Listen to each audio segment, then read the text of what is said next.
올 초부터 코로나19가 우리 대한민국 가운데 엄습해 왔습니다. 아마도 빠른 정보를 가지고 소식을 접한 분들은 1월 달부터 아마 중국에서 그런 것들이 발언돼서 영향을 미치고 있음을 알았을 터이신데, 저는 2월 초쯤 지나서 접하게 되었습니다. 그리고 이것이 좀 심각하구나, 이게 뭐 어떤 유행병이구나, 지나가는 감기구나, 이런 것을 넘어서 이게 굉장히 심각한 질병이구나를 인지한 게 2월 중순쯤 되었습니다. 그래서 그때부터 우리 장로님들이 이거 가만두면 안 되겠다고 얘기를 하시고, 그래서 이제 심각성이 인지되고, 그러면서 이제 마스크를 쓰기 시작했고, 그리고 넷째 주에는 저희가 공동 식사를 하지를 않았습니다. 그리고 찬양대도 서지 않고, 그렇게 되면서 이게 이제 아주 일파만파 강력해지면서 3월 1일부터 3월 첫날이죠. 그때부터 저희는 방송 예배로 전환을 했습니다. 바로 저희 교회가 있는 성내동 그 옆쪽에서 확진자가 발생하고 그런 일들이 있어서 속히 이제 그렇게 진행을 하게 됐습니다. 그렇게 된 것이 약 3개월여간 12주간 방송 예배를 드리고, 이 돈천동에서 저희 그 아주 최소 인원, 방송 최소 인원만 모여서 예배를 드리게 되었습니다. 그러다가 지난 5월 24일이었죠. 그때 다시 공예배를 드리게 됐습니다. 코로나 이후에 다시 공예배를 드렸는데, 그때 기억이 아직도 생생합니다. 너무 오랜만에 만난 우리 성도님들 감격하면서 눈물 흘리면서 그 감격 속에 예배를 드렸고요. 그렇게 또 한 3개월여간 이렇게 공예배로 예배를 드렸는데, 기억나시죠? 8.15 그때 이후로 급격하게 이제 확진자가 발생을 하고 사망자도 다수 생기고 하면서 이제 또 다시 재확산되기 시작했고, 그 뒤로 이제 3주째가 되었습니다. 저희 교회는 그래서 또 다시 이제 방송 예배로 전환을 해서 이렇게 예배를 드리고 있습니다. 제가 이렇게 코로나 상황을 이렇게 일일이 얘기 드리는 이유가 있습니다. 그것은 뭐냐면, 사실 이게 물론 이게 오래 갈 거다라는 예측은 했지만 이렇게 오래 갈 거다라고 생각은 해보지를 않았습니다. 그러다 보니까 이 코로나 사태가 생기고 처음에 아무도 없는 예배당에서 이렇게 방송 예배 드리고 하는데, 이 뭐라 그럴까요? 이거 굉장히 일대 충격이었죠. 먹먹함을 넘어서 뭔가 좀 되게 답답하고 안타까웠습니다. 그러다가 이게 이제 몇 개월 진행이 되니까 이거 이제 금방 지나가겠지 그러면서 이제 소강 상태로 되면서 공예배를 다시 회복하면서 너무 감사한데, 또 다시 이렇게 되니까 이 사이에 어떤 마음이 생기냐면, 이제는 이거 이렇게 굳어지겠구나, 이거 어떻게 할 수가 없구나.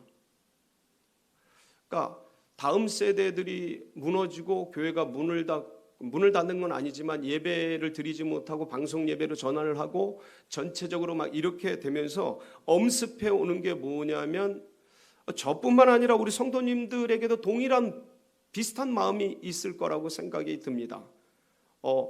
이거 이러다 이렇게 고착되겠는데?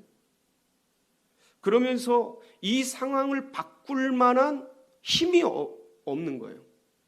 그러니까 이걸 어떻게 회복할 만한 어떤 여력이 없는 거예요.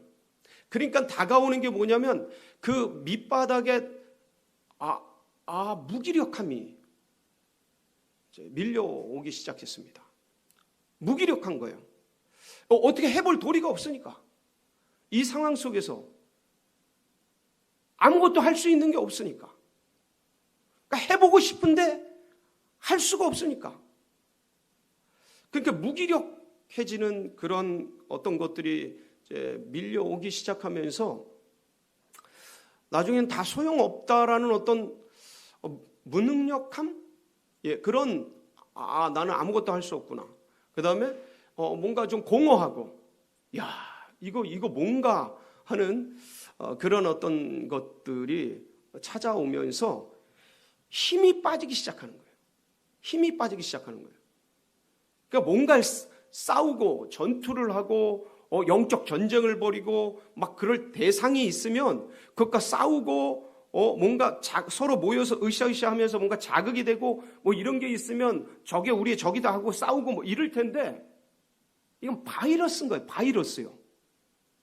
눈에 보이지도 않고 전 세계가 달라붙어서 백신을, 치료제를 구하려고 해도 만들려고 해도 만들어지지 않고, 들리는 얘기는 수없이 변형되고 덧생겨 오고 막 이러다 보니까 뭔가 이제 막막하고 답답하고 이제 그런 무기력함, 무능력함, 그런 공허함, 그러면서 혼돈스러워지면서 우리들 마음을, 성도들의 마음을 그 헛헛한 그 마음 속에 찾아오는 게 뭐냐면, 아마 좀 젊으신 분들은 아마 인터넷이나 유튜브나 방송이나 이런 것들이 갑자기 많이 들어오면서 그런 것들 굉장히 많이 보기 시작했을 것 같습니다. 마음 둘 곳이 없으니까. 그러니까 시간은 있고 삶이 차단되고 하니까 어디다 되게 단순해지잖아요, 삶이. 가정, 뭐 직장도 안 나가는 데가 많고, 예배도 안 나가는 데가 많고, 예배 드려도 딱 끝나고 빡 가고, 전에 같으면 하루 종일 있거나 몇 시간씩 같이 대화하고 셀 모임하고 뭐.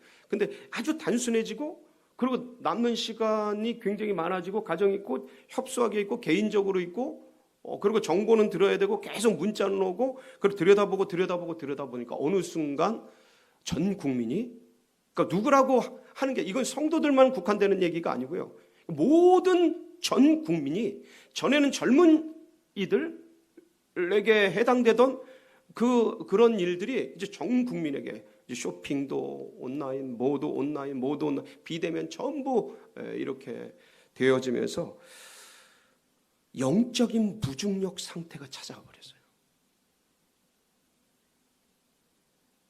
그러니까 영적인 갈망들이 사라져버려요. 그럼 뭔가 허공 속에 있는 그 느낌, 내 영이 어디로 추구해야 될지, 무엇을 향해 달려가야 될지, 뭘 쫓아야 할지, 어떤 사명을 어떻게 해야 될지, 왜냐하면 다 차단됐으니까, 할 수 있는 게 없으니까. 찬양, 악기 이런 거로 주님을 향해 사역하던 그 뭔가 막 하던 분들이 아무것도 할 수 없으니까, 아무데도 부르는 데가 없고 다 차단되고 취소되고 없어지고, 식당 공사하고 막 서로 섬기고 하던 모든 게 차단됐으니까 막막한 거예요. 어디다 마음 둘 데가 없는 거예요. 왜냐면 서로 나누고 서로 보고 격려해주고 이러는 맛 같은 게 다 사라져버린 거예요. 없어진 거예요. 셀 모임이나 이런 걸 하면서 같이 교우들 만나고 그러면서 어려울 땐 나누면서 힘을 얻고 같이 보면서 자극이 되고, 그러고 저렇게 하는구나, 나도 해야지, 이런 것들인데, 이거 아무것도 없이 완전 홀로 던져진 거예요. 이 속에서 뭐를 해야 되나, 막막하고 답답하고 그런 상황에 우리가 던져져 있습니다. 오늘 이런 상황 속에서 꼭 봐야 되는 말씀이 오늘 본문 말씀이에요. 그래서 제가 이 말씀을 들고 나온 거예요. 여러분, 오늘 본문의 상황과 환경을 얘기해 주는 말씀이 19절 초두 부분이에요. 19절 앞에 보면 이 날, 곧 안식 후 첫날. 어떤 날이에요? 예수님 부활하신 날. 자, 이때의 제자들의 상황이 어땠는지를 여러분 생각을 해보세요. 그동안 3년 6개월 동안 이 제자들은요, 예수님의 기적과 이적과 놀라운 역사를 경험하면서 찾아왔어요. 한국 교회의 성장과 발전과 엄청난 역사를 지난 우리 세대들이 30-40년 넘게 경험을 해왔어요. 마치 그런 것처럼 3년 반 동안 예수님의 기적과 이적과 치유와 무리를 걷고 바람아 멈춰라. 그럼 바람이 멈추고 이런 엄청 그 장님이 눈을 뜨고 문둥병자가 그 자리에서 치료되고 안진뱅이가 일어나고 이런 일들을 경험하면서 이분이 메시아고 이분이 세계를 바꾸고 이분이 이스라엘을 독립시키고 이분이 로마로부터 우리를 자유케 하고 이분이면 모든 오병이어의 기적, 칠병이어의 기적, 모든 경제 문제 해결하고 이분이면 다 된다. 이분이 이번에 올라가면 예루살렘에 올라가면 완전히 우리 이스라엘은 세계 최강대국이 되고 초인류 국가가 되고 우리는 그 좌우편에 막 그러면서 이 제자들이 올라가는 길에 네가 먼저냐 내가 먼저냐 네가 1등이냐 내가 1등이냐 막 싸우지 않습니까? 심지어 그 요한의 그 엄마가 찾아와서 예수님 좌우편에 우리 자녀들을 앉혀주십시오라는 그 치맛바람 운동도 일어나고 그러지 않습니까? 그러니까 이들의 마음을, 제자들의 마음을 가득 채웠던 건 뭐냐면 이 위대한 인물이 이번 예루살렘에 올라가면 왕이 될 거다. 환상에 차 있었죠. 아니 기대감에 가득 차 있었던 거예요. 근데 올라갔는데 어떻게 됐어요?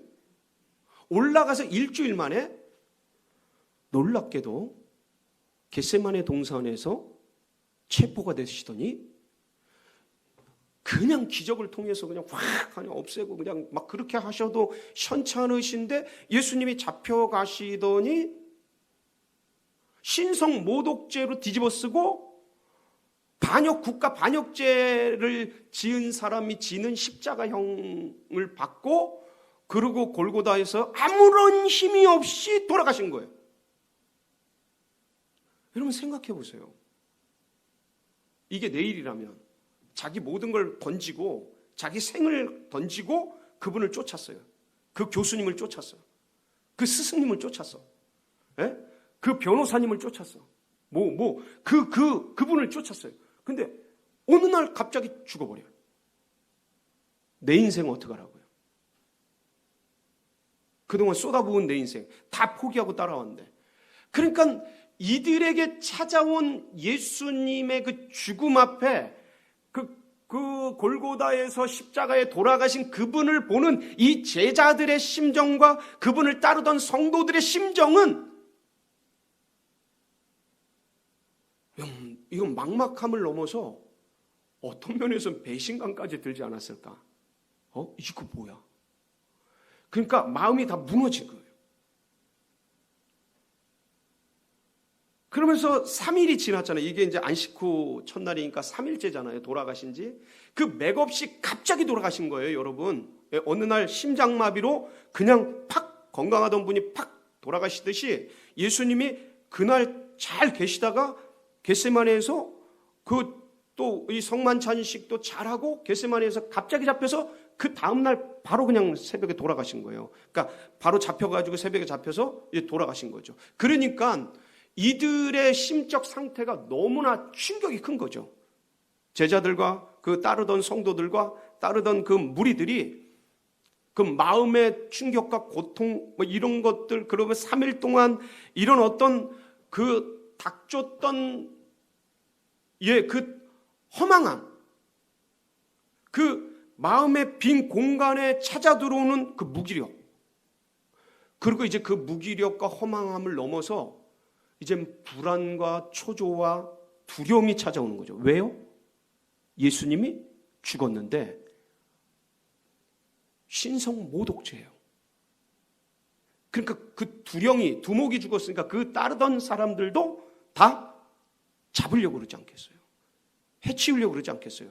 특히 12제자 같은 경우는 가룟 유다 죽었으니까 11명의 남겨진 제자 같은 경우는 그 70인 그 제자 같은 경우는 굉장히 초긴장이 되지 않겠습니까? 예수님이 갑자기 죽었고 그 충격과 공포, 그 불안, 두려움, 공허감 막 그 속에서 이제는 우리가 죽겠구나 하는 그런 두려움 속에서 이렇게 들어오지 않았겠습니까? 그러니까 이들이 가지고 있는 그 두려움과 불안이 그들을 감싸고 있는 이날입니다. 그날이에요. 안식 후 첫날. 자, 그런데 이날 누가 찾아오셔요? 저녁 때 19절 보면 제자들이 누구를 두려워하고 있죠? 유대인들을 두려워해요. 왜 두려워한다 그랬죠? 아까 말씀드렸죠. 예. 신성 모독죄로 죽었기 때문에 이단이란 말이에요. 이단. 이 당시에 이단이란 말이에요. 그래서 그 이단 무리를 쫓는 유대인들이 이 제자들도 다 죽일까 봐 두려워하면서 이렇게 있는데 그 모인 곳에 문을 어떻게 했어요? 닫았더니, 여러분 이 닫다라는 것은 잠궜다라는 의미입니다. 예. 잠궜다라는 의미예요. 근데 아무도 못 들어오게 무서워서 두려워서 우리들이 잡힐까 봐 닫았고 잠궈버렸는데 그때 누가 찾아오세요? 예수님이 찾아오십니다. 그리고 서서 제자들에게, 이때 도마가 없었어요. 10명의 제자들이 있었던 거죠. 제자들에게 얘기를 합니다. 너희에게 뭐가 있을지어다? 평강이 있을지어다. 여러분, 이 평강이 뭐죠? 샬롬이에요. 헬라어로 에이레네, 히브리어로 샬롬. 평강. 평강이 있을지어다. 지금 제자들 뭐 하고 있다고요? 막 두려워 떠는 거예요. 불안에 떠는 거예요. 지금 사실 이날 안식 후 첫날이기 때문에 이날 저녁에 모였는데 새벽에 막달라 마리아가 예수님 만나고 요한과 베드로도 무덤 찾아가서 빈 무덤 확인하고 이랬던 날입니다. 이미 새벽에, 아침에. 그리고 이 제자들 중에 주님을 만난 몇몇 사람들도 있던 그 시간이에요. 근데 그런 상태에서 예수님 부활하셨다라는 어떤 정보들을 가지고 있었던 때, 이게 믿어졌던지 안 믿어졌던지는 아무도 모르지만, 근데 분명한 것은 막달라 마리아와 여인들이 주님을 만나고, 그 다음에 베드로와 요한도 달려와서 빈 무덤을 확인하고, 그리고 여러 제자들도 그렇게 주님의 그 부활에 대한 정보를 듣고 그랬던 그 저녁, 주님이 문이 잠긴 그 공간에 찾아오신 거예요. 그러니까 부활체가요, 달라요. 육을 가지고 있는데 이 육은 우리가 생각하는 이런 물질이 아니에요. 이런 물질을 통과하는 그런 육입니다. 여러분 기억나세요? 예. 이 영은 몸이 없으되, 그러면서 주님께서 그 식사를 하시는 모습이 있습니다. 근데 이게 부활체인데 독특하죠. 우리가 생각하는 그 어떤 천사랑 개념은 다른 겁니다. 천사는 형태가 없잖아요. 근데 이 부활체는 형태가 있어요. 그리고 식사도 해요. 그리고 내 손에 손가락을 넣어봐라. 이렇게 손에 자국도 있고, 물론 없을 수도 있다고 저는 믿어요. 이 부활체가. 예. 그런 희한한 모습으로 이 문 닫힌 문을 통과해서 나오셔서 평강이 있을지어다. 샬롬을 말씀하시는 거예요. 불안에 떨고 있는데, 두려워 떨고 있는데, 그 주님이 나타나서 샬롬을 얘기하니까, 그러면서 예수님이 20절에 뭐라고 말씀하셔요? 이 말씀을 하시고 손과 옆구리를 보이시니 제자들이 주를 보고 뭐하고? 기뻐하더라. 주님을 보니까 너무 기쁜 거예요. 자, 중요한 게 있습니다. 두려워 떨고 있는 제자들에게 주님이 나타나셨어요. 평강이 있을지어다. 손과 발을 보여주십니다. 제자들이 주님을 보니까 너무 기뻐요. 안 보이니까 두려워요. 보니까 기뻐요. 그 제자들에게 또다시 주님이 21절 반복적으로 말씀하셔요. 뭡니까? 예수께서 또 이르시되 너희에게 뭐가 있을지어다? 평강이 있을지어다. 여러분, 지금 무슨 말씀하시는 거예요, 주님께서? 이 샬롬이라는 게 뭘까요? 여러분, 샬롬은요, 평안, 평강 이런 거예요. 안정 이런 거예요. 그런데 이것은 어떤 외적 환경에서 주는 마음의 평정이 아닙니다. 히브리어의 이 샬롬의 그 오리지널 원래 그 뜻은 어떤 의미가 있냐면, 미류나무 꼭대기에 지금처럼 태풍이 불고 폭풍이 치는 그런 날, 비바람이 부는 날, 거기에 새가 있는데 애기 새가 막 그 둥우리에서 짹짹짹짹짹짹짹 거리면서 불안에 떨고 바람이 불고 막 비바람이 몰아치니까 불안해서 막 짹짹짹짹짹 날개 퍼덕이면서 그러고 있는 그 새가 있는데, 어미새가 팍 밖에서 있다가 휙 들어와 가지고 아기 새를 팍 안아주는 거예요. 그 어미새의 품 안에서 곤히 잠든 아기새의 편안함, 이게 샬롬이에요. 샬롬의 본 의미가 뭐예요? 그럼 믿음이에요. 신뢰. 그러니까 외적으로는 바람이 멈추질 않았어요. 폭풍이 그대로 쳐요. 비가 들이치고 있어요. 근데 이 아기는 누구에 대한 신뢰가 있는 거예요? 엄마, 어미새. 그 품 속에서 편안히 잠자는 거예요. 이게 샬롬이에요. 주님이 두려워 떨고 있는 제자들에게 평안할지어다, 평강이 있을지어다. 지금 손을 보고 예수님이 나타나신 걸 보고 기뻐하는 제자들에게 평강이 있을지어다, 평강이 있을지어다. 지금 무슨 말씀하시는 거예요? 지금 제자들은 주님이 보이지 않으니까 불안하고 두렵고 무섭고, 지금 보이니까 기쁘고 즐겁고, 지금 그 주님의 외적인 모습이 있느냐 없느냐의 불안과 기쁨이 오가는 이 상황 속에서 주님은 그게 아니다. 진짜 평강은 뭐냐면 내적 관계라요. 내면의 관계, 나를 향한 신뢰, 나를 향한 믿음, 그게 있을지어다. 나의 보이는 모습이 아니라, 만약 주님의 모습을 보고 우리가 믿음이 생긴다면 계속 계셔야죠. 육적인 모습 그대로. 근데 그분이 떠나시잖아요. 안 보이시잖아요. 보지 않고 믿는 믿음이 더욱 귀하다. 이 평강이 있을지어다라고 말씀하시는 예수님의 본 의미가 뭐냐면, 내가 있든지 없든지 그것에 의해 두려움과 기쁨이 왔다 갔다 하는 제자들, 그런 믿음, 그런 성도들이 아니라, 내가 보이지 않든 보이든 그런 것과 관계없이, 외적인 모습과 관계없이 주님을 향한 신뢰, 주님을 향한 믿음, 주님을 향한 끈. 그래서 이 샬롬의 본질적인 의미는 관계의 신뢰입니다. 그걸 놓치지 말아라는 거예요. 그게 평강이다라는 거예요. 여러분, 아이들은요, 영아들은요, 이 눈에 안 보이면 없는 줄 알아요. 영아들은 그렇습니다. 이게 대상 영속성이라는 그런 건데, 이런 게 생기지 않은 아이들은 엄마가 눈에 없으면 엄마가 없는 줄 알아요. 이제 감각기관을 형성할 때 영아들이 이제 한 6개월, 8개월 지나면서 눈에 없어도 안 보여도 없어진 게 아니고, 요 장애물이 비껴지면 거기에 있구나, 계시구나, 존재하는구나를 인식하면서 자기 인식을 가져요. 자기의 독립적인 개체의식을 갖는다고요. 그 대상의 영속성을 확인하면서.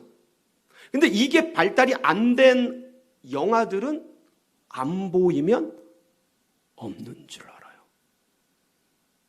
영적 대상 영속성이 자리 잡질 않으면 평강이 사라지는 거예요. 주님이 역사하시고 막 예배가 있고 막 그래야 우리 속에 마음이 편하고 뭔가 있는 것 같고, 그것이 없어지고 사라지면, 저희들도 처음 당하는 일입니다. 이거 저도 그래요. 여러분, 저도 만만찮아요, 마음이. 근데 이런 마음이 찾아와 버리더라 이거예요. 막 예배가 흥황케 되어지고 함께 모여서 식사도 하고 교제도 하고, 저 자체가 천성이 그런 사람인데 그런 게 아예 없어지니까 더 많이 쉽지 않은 거예요. 근데 주님 말씀하시는 거예요. 주님 살아계시다. 진짜 더 중요한 것은 눈에 보이는 이런 현상들이 아니고 눈에 보이지 않는 주님과의 신뢰관계, 주님 붙드는 거, 그걸 놓치지 말아라는,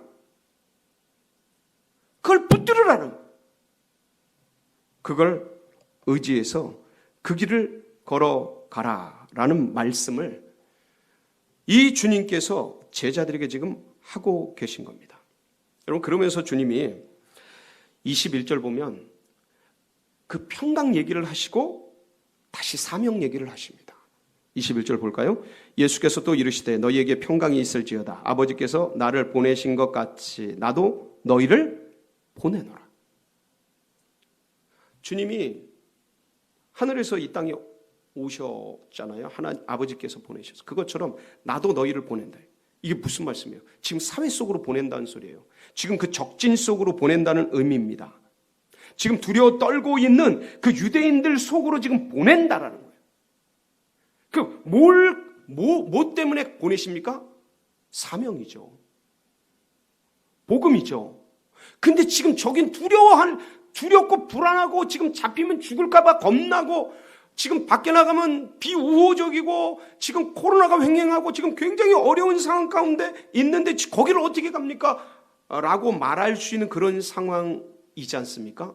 그래서 주님이 마지막으로 하신 말씀이 뭔지 아세요? 22절이에요. 같이 읽습니다. 시작. 이 말씀을 하시고 그들을 향하사 숨을 내쉬며 이르시되 뭘 받으라? 성령을 받으라. 너희가 이 예루살렘을 떠나지 말고 아버지께서 약속하신 것을 기다리라. 내가 몇 날이 못 되어서 너희에게 성령을 선물로 보내리라. 여러분 두려우세요? 불안하세요? 마음이 헛헛하세요? 성령을 받으라. 할렐루야. 여러분 사모하세요. 내가 왜 이럴까? 내 마음이 왜 이럴까? 다른 거로 찬 거예요. 두려움이 사로잡은 거예요. 무기력이 사로잡은 겁니다. 그 심령을 다른 세상 것이, 유튜브가 사로잡은 거예요. 그 마음이 인터넷이 사로잡은 거예요. 다른 것들이 차오른 거예요. 그 주님을 향한 눈에 보이지 않고 지금 잡히지 않고 이 코로나 상황 속에서 답답한 이 현실 속에서 이길 만한 뭐 안 보이고 아무것도 느껴지지 않으니까 그 무기력 속에 자리 잡은 게 혼돈이에요. 근데 여러분 그거 아세요? 주님이 우리에게 항상 시험을 주실 때는 이 시험을 딛고 이기라고 이 시험을 주시는 거예요. 항상 시험은 양날 가진 검처럼 와요. 못 이기면 그것에 의해 무너지고 깨지고 아주 광야로 돌지만 그것을 이겨내면 성장하고 발전합니다. 근데 우리 민족에게 하나님께서 큰 시련을 주신 여러 가지 사건을 볼 때 이 시련을 주실 때는 우리나라를 새롭게 하고 이 민족을 새롭게 하기 위해서예요. 기억나세요? 우리가 일제 35년 치하에 있었어요. 그런데 이 일제 35년 치하 속에서 5,000년 종교를 기독교로 바꿔주셨어요. 그 일제 식민지 속에서 종교가 바뀌었다라는 그 혁명적인 사건이 뭐예요? 1919년 3월 1일 3.1절. 이때 기독교가 들어온 지 30년밖에 안 됐을 때예요.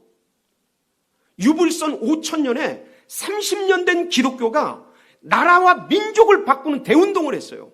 종교를 바꾸셨어요. 일제치하에서. 그러니까 해방을 주시고 3년 6.25 전쟁이 오지 않았습니까?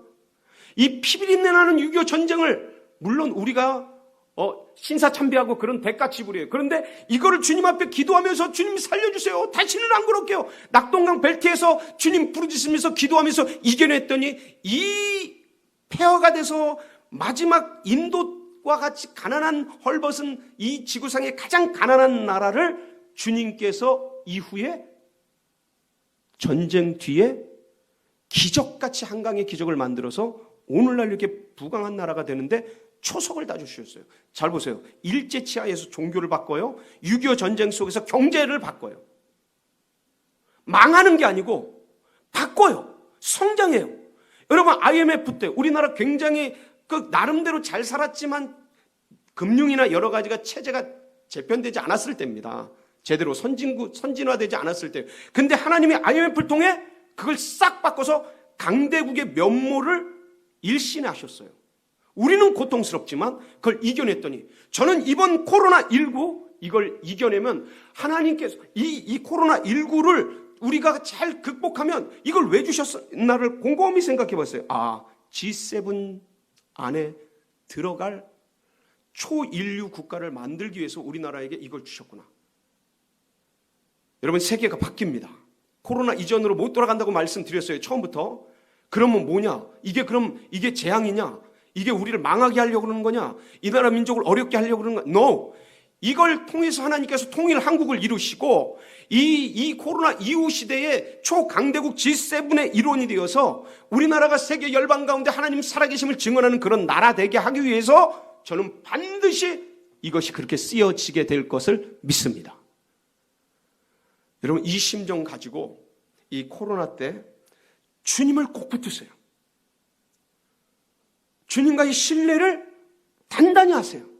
눈에 보이지 않는다고 두려워하고 눈에 보인다고 기뻐하는 것이 아니라 영적인 대상 영속성을 깊이 가지시고 신뢰를 가지시고, 그래서 내가 있는 거기서 주님이 나를 보고 계시, 코람데오 주님이 나와 함께 하신 그 영적인 프로세스를 만들어서 매일매일 내 삶을 주님께 우선순위를 드리고 주님 앞에 하루하루를 주께 영광 돌리며 살아가는 그런 은혜가 있으시길 주의 이름으로 축원합니다.